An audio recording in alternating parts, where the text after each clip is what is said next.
नमस्कार। न्यूज 18 के तमाम दर्शकों का बहुत बहुत स्वागत है। मैं हूं आपके साथ विनीता मिश्रा। दीपावली एक ऐसा त्योहार जो अंधकार में प्रकाश है, जो अन्याय पर न्याय है, जो विजय का प्रतीक है। दीपावली की रात मां लक्ष्मी की आराधना की जाती है। कहते हैं कि मां लक्ष्मी की आराधना करने से पूरे साल धन्य धान्य रहता है। मां लक्ष्मी जिन्हें धन सौंदर्य की देवी माना जाता है। मां लक्ष्मी की आराधना के लिए दीपावली की रात कई विशेष उपाय किए जाते हैं। दीपावली की रात ऐसा क्या कुछ करें कि आपका घर धन्य धान्य से भरा रहे, शत्रुओं का नाश हो।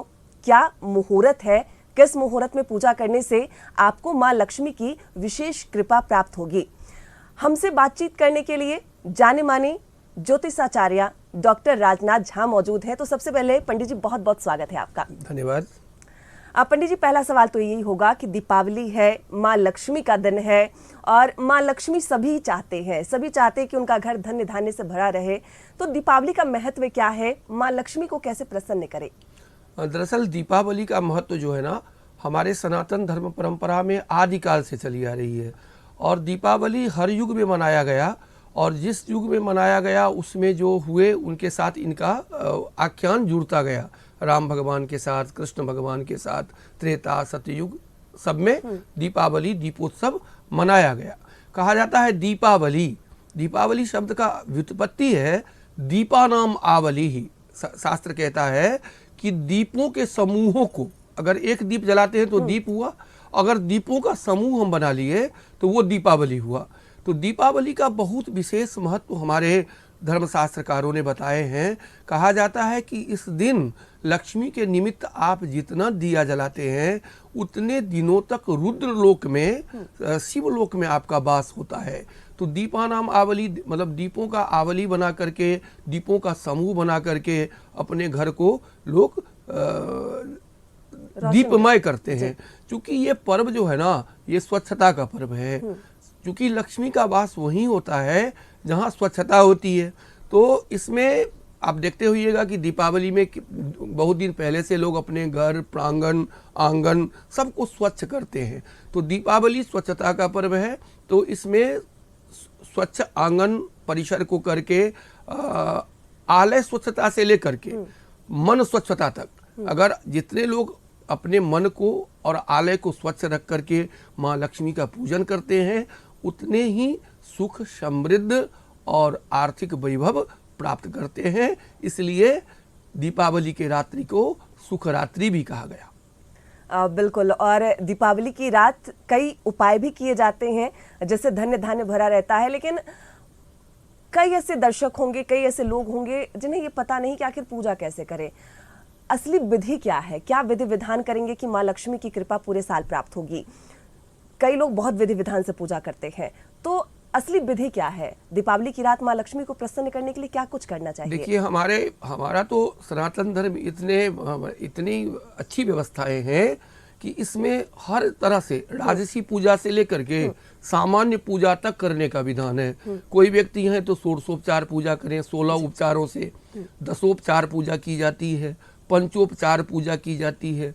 और जो व्यक्ति इन उपचारों में भी सक्षम न हो, वो अगर एक दिया जला करके, एक कर्पूर दीप जला करके माता लक्ष्मी के सम्मुख रखते हैं और अपनी भाव, जो उनकी भाव है, वो माता के समक्ष प्रकट करते हैं, रखते हैं, तो उनकी भी मनोकामनाएं पूर्ण हो जाती। तो जो व्यक्ति जैसे वैभवानुसार हो, षोडशोपचार पूजा करें जिसमें 16 उपचार चढ़ाया जाता है, पाद्य, वस्त्र, सब कुछ, 16 उपचार, दशोपचार, पंचोपचार। तो ये विधियां हैं। वस्तुतः कहा जाता है कि भाव मिच्छन्ति देवता, हाँ, हमारा धर्मशास्त्र कहता है। तो भाव पूर्वक अगर आप एक प्रणाम भी निवेदित कर देंगी माता के श्री चरणों में तो आपका पूजन स्वीकार हो जाता है। कमल के फूल का एक विशेष महत्व होता है, खासकर दीपावली की रात की अगर हम बात करें तो कई लोगों को कमल का फूल नहीं मिल पाता, कई लोग अर्पित भी करते हैं। तो ऐसे में कमल के फूल अगर ना मिले तो उसकी जगह क्या माँ लक्ष्मी को अर्पित करें कि उनकी कृपा बनी रहे? देखिए, कोई भी पुष्प अर्पित करे, पुष्प जो है ना, लाल फूल जो है ना, माँ को सर्वाधिक प्रिय होता है। तो कोई भी रक्त पुष्प अगर आप अर्पित करेंगे तो माँ प्रसन्न होंगी। और चूंकि कहे ही हम आपको कि भाव मिच्छन्ति, वो तो भाव देखती है ना, भाव के भूखे भगवान होते हैं। भगवान के पास और कुछ नहीं, कहा जाता है देवो भूत्वा देवान्यसेत्। आप जैसी भावना लेकर के उनके सम्मुख बैठेंगे वैसा ही फल की प्राप्ति आपको मिलेगा। तो अगर स्वच्छ मन से, पवित्र मन से एक पुष्प, कोई भी लाल पुष्प लेकर के अगर आप माता को अर्पित करते हैं तो आपको कमल सदृश फूल चढ़ाने का ही फल प्राप्त होगा। विधि विधान की अगर हम बात करें कि ऐसे तो अपने मन से आप माँ लक्ष्मी को जो भी अर्पित करें माँ उसे स्वीकार करती हैं, लेकिन अगर विधि विधान की हम बात करें, कई लोग विधि विधान से पूजा करते हैं लेकिन उन्हें ये नहीं पता होता कि क्या अर्पित करना हमारे लिए शुभकारी होगा, तो उन्हें क्या ऐसा करना चाहिए, कौन से ऐसे नियमों का पालन करना चाहिए? उनके पास सब संसाधन है लेकिन शायद ज्ञान की कमी है, तो ऐसे में वो क्या करें? देखिए, सबसे पहले माता लक्ष्मी की जो पूजा होती है दीपावली के दिन, माँ लक्ष्मी को पूजन करने का विधान है जिसमें कलश स्थापना होता है। कलश के साथ माता लक्ष्मी की पूजन किया जाता है। उसके बाद माँ सरस्वती का पूजन किया जाता है। और सरस्वती के बगैर लक्ष्मी नहीं और लक्ष्मी के सरस्वती नहीं, ये दोनों में बड़ा अन्योन्याश्रय संबंध है। तो अब देखिए यहाँ पर क्या है, हमारा धर्मशास्त्र कहता है कि इन दोनों को समन्वय बैठाने के लिए भगवान गणपति बीच में है। अगर लक्ष्मी और सरस्वती में समन्वय स्थापित करेंगे तो ये समन्वय भगवान गणपति ही करते हैं, क्योंकि वो विघ्नहर्ता है। तो सबसे पहले तो कोई भी विघ्न हो उसका हरण हो, फिर ही हमारे सुख समृद्धि वैभव मिल सकता है। तो विघ्नों के नाश करने के लिए यहाँ पर सबसे पहले गणेश भगवान की पूजा की जाती है, सरस्वती की पूजा, लेखनी की पूजा, दावात की पूजा, और धन संरक्षण के लिए कुबेर भगवान की भी पूजा की जाती है। तो इस रात्रि का बहुत महत्व है। खास करके इस रात्रि में तो माँ लक्ष्मी की पूजा की ही जाती है, परंतु इस कार्तिक कृष्ण अमावस्या को माँ काली की भी पूजा की जाती है। काली पूजा भी इस रात्र में, निशा रात्रि में साधक लोग करते हैं।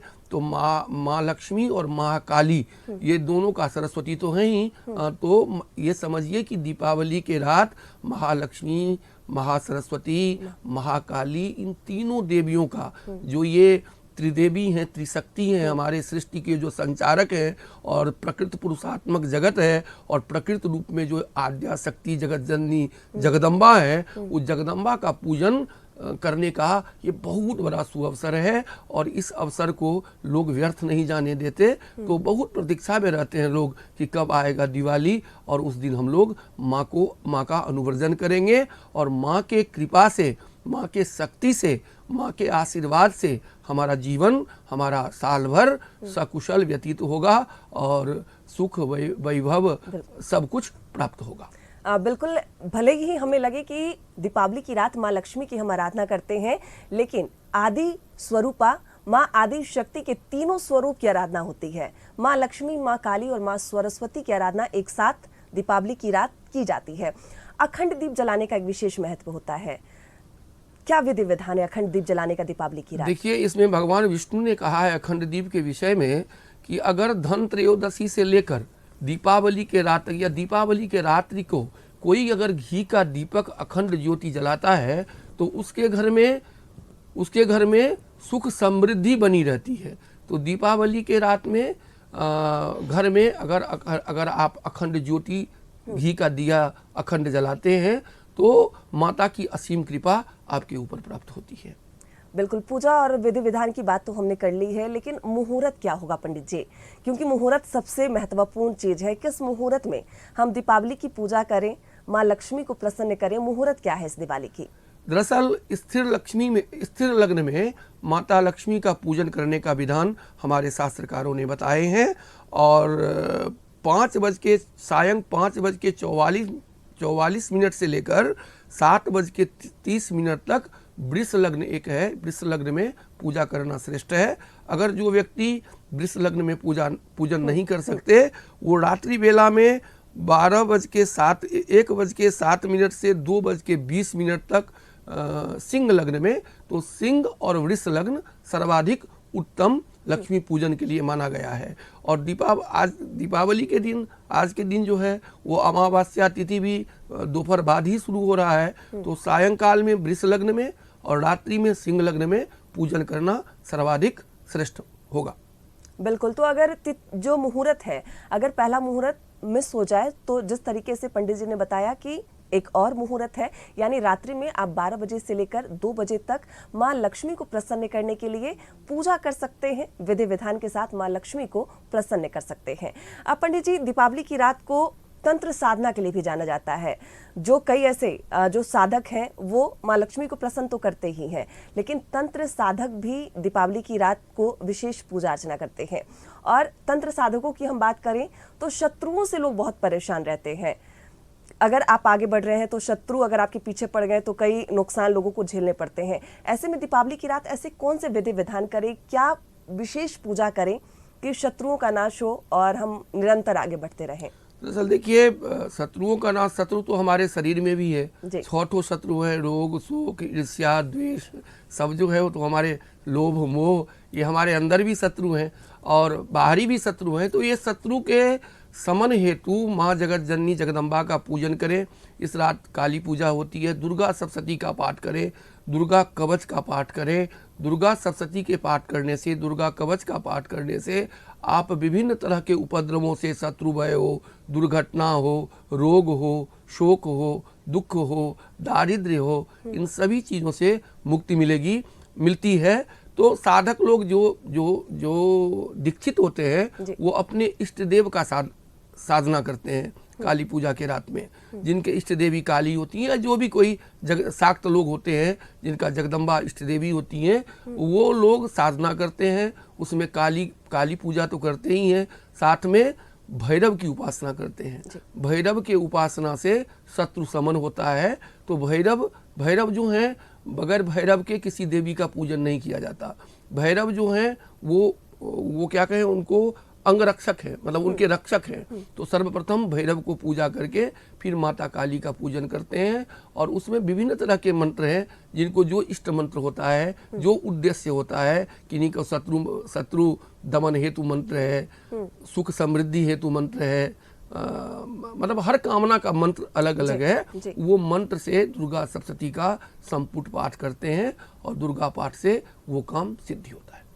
बिल्कुल, मंत्रों की बात आपने की, शत्रुनाश के लिए तो अलग से मंत्र है, लेकिन आपने मंत्रों की बात की है, तो ऐसा कौन सा मंत्र जिसका अगर हम उच्चारण करें, जप करें, पाठ करें, माँ लक्ष्मी की कृपा प्राप्त हो, क्योंकि वो बहुत जरूरी है? देखिए, माँ लक्ष्मी का मंत्र है महामंत्र ओम श्रीं ह्रीं श्रीं कमले कमलाले प्रसीद प्रसीद ओम श्रीं ह्रीं श्रीं महालक्ष्मी नमः। ये मंत्र तो बीजात्मक है, जो दीक्षित लोग हैं वही जप करेंगे। अगर जो दीक्षित लोग नहीं है वो ये जप बीज मंत्र का नहीं कर सकते। तो जो दीक्षित नहीं है वो जो है वो श्री सूक्त का पाठ करें, कनक धारा स्तोत्र का पाठ करें, लक्ष्मी चालीसा का पाठ करें, लक्ष्मी नारायण स्तोत्र का पाठ करें। साथ ही अगर आज के दिन लोग खीर बना लें और खीर में मधु डालकर उसमें एक तुलसी दल देकर माँ लक्ष्मी को भोग अर्पित करें तो काफ़ी ही सुख समृद्धि प्राप्त करते हैं। तो ये भोग लगाएं, पुआ का भोग लगाएं। हाँ, अनार माता लक्ष्मी को सर्वाधिक प्रिय है, अनार का भोग लगाएं। हाँ, ये सब भोग लगाने से माता प्रसन्न होती है और माँ का वरदान प्राप्त होता है भक्तों पर। आपने पंडित जी श्री सूक्तम की बात कही है, उसका क्या विधि विधान है? कितना श्री सूक्तम का पाठ करना चाहिए, क्या हवन करना चाहिए, खासकर दिवाली की रात को? देखिए, अगर आप कर सकें तो 108 पाठ करें और उसका दशांश हवन करें श्री सूक्त का। ये वैदिक क्रिया है। वैदिक क्रिया सबके लिए विहित है, सभी व्यक्ति कर सकते हैं, लेकिन तांत्रिक क्रिया जो है वो दीक्षित व्यक्ति कर सकते हैं। तो ये सुगम है, इससे कोई अनिष्ट नहीं होगा। श्री सूक्त का 108 पाठ करें। जो व्यक्ति 108 पाठ दीपावली के रात्रि में नहीं कर सकते तो 16 पाठ करें। 16 पाठ करने से, अगर 16 पाठ भी नहीं कर सकते तो एक बार पाठ करें। जो व्यक्ति संस्कृत पढ़ने में जिनको दिक्कत होता हो, लगता हो कि अशुद्धि होगी, हम नहीं पढ़ पाएंगे, श्रवण करें। आज के दिन में तो इतने चलन हो गया है कि आपके हर मोबाइल में हर कुछ मिलता है। तो अगर आप श्री सूक्त लगा करके सुनेंगे भी तो श्रवण मात्र से भी कल्याण होगा। तो जो व्यक्ति पाठ नहीं कर सकते वो अपने घर में अवश्य इसको जो है मोबाइल से हो या स्पीकर पे हो बजा करके अपने घर में अगर श्रवण भी करेंगे, कनकधारा स्तोत्र हुआ, श्री सूक्त हुआ, लक्ष्मी नारायण स्तोत्र हुआ, इन सब के उच्चारण मात्र से, श्रवण मात्र से बहुत ही लाभदायी होगा। बिल्कुल। दीपों का त्योहार है दीपावली की रात दियों की रोशनी से पूरा घर जगमगाता है और पूजा पाठ में खासतौर पे घी के दीपक हम जलाते हैं। घी के साथ साथ कई लोग सरसों तेल के दीपक जलाते हैं, तिल के तेल के दीपक जलाते हैं। महत्व क्या है? कौन से दिए अगर जलाएं कि माँ लक्ष्मी की कृपा देखिए, प्राप्त लक्ष्मी की कृपा प्राप्ति के लिए सर्वाधिक घी का दीपक जलाएं। अगर घी के दीपक जलाने में असमर्थ हो तो व्यक्ति तिल के तेल का दीपक जलाए। सरसों तेल का दीपक जलाना उचित नहीं है। सरसों तेल का दीपक तंत्र क्रिया में जलाया जाता, तो सरसों तेल को निषेध माना गया है। तो सरसों तेल के बदले तिल के तेल का दीपक जलाएं। घी का दिया सर्वोत्तम माना गया है। कितने दिए जलाएं? देखिए, कहा ही गया है कि जितना दिया जलाएंगे आप उतने दिनों तक शिवलोक में वास होगा। तो लिमिट नहीं है, आपके ऊपर है। आप जितने सक्षम हो उतना दिया जला करके कल दीपा नाम आवली, उसका आवली बनाए, दीपों का समूह बनाए। जितना दीपक जलाएंगे उतने दिनों तक शिवलोक में वास होगा। ऐसा हमारे शास्त्रकारों ने निर्देशित किया है, बताया है। बिल्कुल, यही वजह है कि दीपावली की रात दियों की रोशनी से पूरा घर जगमगाता है, क्योंकि जितने अधिक दिए आप जलाएंगे शिवलोक में आपके दिए गिने जाएंगे और आशीर्वाद भी प्राप्त होगा। दीपावली की बात करें हम, माँ लक्ष्मी की कृपा प्राप्त होती है और अगर माँ लक्ष्मी की कृपा प्राप्त होगी तभी हमारा घर धन्य धान्य से भरा होगा और घर होगा तभी धन्य धान्य से भरेगा। पंडित जी, कई हमारे दर्शक जो अभी आपको सुन रहे होंगे, देख रहे होंगे, दीपावली की रात विशेष पूजा करना चाह रहे होंगे, उनका सपना होगा कि उनका एक अपना घर हो। तो दीपावली की रात माँ लक्ष्मी को कैसे प्रसन्न करें कि माँ लक्ष्मी की कृपा से उन्हें उनका अपना घर प्राप्त हो सके? देखिए, माता लक्ष्मी तभी प्रसन्न होती हैं जब भगवान विष्णु प्रसन्न होते हैं जी। तो जो कोई भी व्यक्ति हैं अगर विष्णु के बगैर लक्ष्मी का पूजन करते हैं तो लक्ष्मी माता प्रसन्न नहीं होती। तो सर्वप्रथम विष्णु भगवान का पूजन करें। तो जिनको घर या सुख समृद्धि प्राप्त करना है वो व्यक्ति लक्ष्मी नारायण स्तोत्र का पाठ करें। जी। आज के दिन अगर लक्ष्मी नारायण स्तोत्र का दीपावली के दिन अधिक से अधिक पाठ करेंगे तो उनको वैभव, गृह सुख, वाहन सुख अवश्य प्राप्त होगा। तो लक्ष्मी नारायण स्तोत्र का पाठ करना मतलब गृह के इच्छा रखने वाले व्यक्तियों के लिए सर्वाधिक उत्तम होगा। पंडित जी, कई लोग धनतेरस के दिन मिट्टी की मूर्ति खरीद कर अपने घर ले जाते हैं और दीपावली की रात वही मूर्ति की यानी भगवान गणेश और माँ लक्ष्मी की प्रतिमा की पूजा अर्चना करते हैं। लेकिन कई ऐसे घर होते हैं जिनके घर में पहले से मूर्ति उपस्थित है, जिनका हर दिन वो पूजा करते हैं। तो क्या दीपावली की रात अलग से मूर्ति लाने का कोई नियम है? अलग से मूर्ति लाकर पूजा करें या फिर जो हमारे पास है उन्हीं की पूजा अर्चना करनी चाहिए? जिनके घर में द्रव्य का कोई चीज, मतलब सोना, चांदी, पीतल, तांबा, कांसा, इन द्रव्यों का जो मूर्ति है तो उसे पुनः बदलने की आवश्यकता नहीं, क्योंकि उसको में एक बार प्राण प्रतिष्ठा हो जाने से वो कंटिन्यू हो जाता, मतलब वो निरंतर उसका पूजन कर सकते हैं। मिट्टी के जो मूर्ति लाते हैं वो साल भर के बाद उसे परिवर्तित कर दिया जाता है। तो जो मिट्टी का मूर्ति का पूजन करते हैं वो बदलते हैं। लेकिन जिनके घर में स्वर्ण, रजत, ताम्र इत्यादि कोई भी धातु का मूर्ति है तो वो निरंतर उसी मूर्ति पे पूजा करते हैं। श्री यंत्र, दक्षिणावर्ती, शंख, ये सब का क्या महत्व है दीपावली की रात? हाँ, बहुत विशेष महत्व है। सही प्रश्न है आपका। श्री यंत्र पे जो है वो माता त्रिपुर सुंदरी का वास होता है।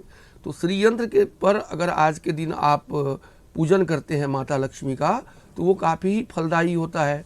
और श्री यंत्र के साथ दक्षिणावर्त शंख, दक्षिणा अगर पूजन करके वास्तु के नियमानुसार अगर पूजा कर लीजिए और उस शंख को उठा के पूर्व दिशा में रख दीजिए तो आपके घर में वास्तुजन्य जो पीड़ाएं हैं वो भी नष्ट होगी, साथ ही लक्ष्मी की असीम कृपा प्राप्त होगी। तो आज के दिन अगर श्री यंत्र, लक्ष्मी पूजन करके, दक्षिणावर्त शंख का पूजन करके और उसे अपने घर के पूर्व दिशा में रख देते हैं तो उससे काफी सुख समृद्धि की प्राप्ति होती है। दीपावली की रात ऐसा क्या पोटली बनाएं, क्या कुछ तिजोरी में रखें कि तिजोरी भरा भरा रहे पूरा साल? दरअसल देखिए ऐसा है ना कि उसमें तो कुबेर का जो पूजन होता है उसमें नया तिजोरी में जो सामग्री, जैसे कोई चांदी के सिक्का रखते हैं, कोई सोने की सिक्का रखते हैं, कोई द्रव्य जो सिक्का होता है चलन में है वो सिक्का रखते हैं। तो उसमें क्या होता है कि उसमें धनिया, हल्दी इत्यादि के साथ कुबेर पोटली बनती है। तो उसमें पूर्व का जो सिक्का रखा हुआ है उसको मिश्रित करके और नए सिक्का को दे करके लोग खजाने में रखते हैं, जिससे कुबेर का भंडार भरता है और धन संचय होने में, धन संरक्षित होने में कुबेर भगवान का आशीर्वाद मिलता है। अब पोटली की आपने बात की है, तो पोटली में चांदी का सिक्का, धनिया, हल्दी, इसके अलावा और क्या कुछ ऐसा है कि जो रखने से हमारा पोटली कंप्लीट होता है, पूर्ण होता है, तिजोरी में उसे हम रख देखिए सकते हैं? उसमें कई सामग्रियां हैं, धनिया, हल्दी, कौरी, कौरी होता जी। है, कौरी, उसके बाद द्रव्य इत्यादि लेकर के कुबेर की पोटली बनती है और उसे लोग अपने कोष में कोषवर्धन हेतु रखते हैं। ऐसा पद्धति में हमारा जो पूजा पद्धति है उसमें विधान आया है। जी बिल्कुल। और पोटली की हमने बात की है, पोटली के अलावा श्रीयंत्र की पूजा तो हमने कर ही ली, और ऐसा क्या कुछ करें? देखिए दीपावली के रात सुखरात्रि है, इस दिन आप माँ जगदम्बा का अनुव्रजन करें और इस रात अगर आप जागरण करते हैं तो जागरण का भी बहुत विशेष महत्व है।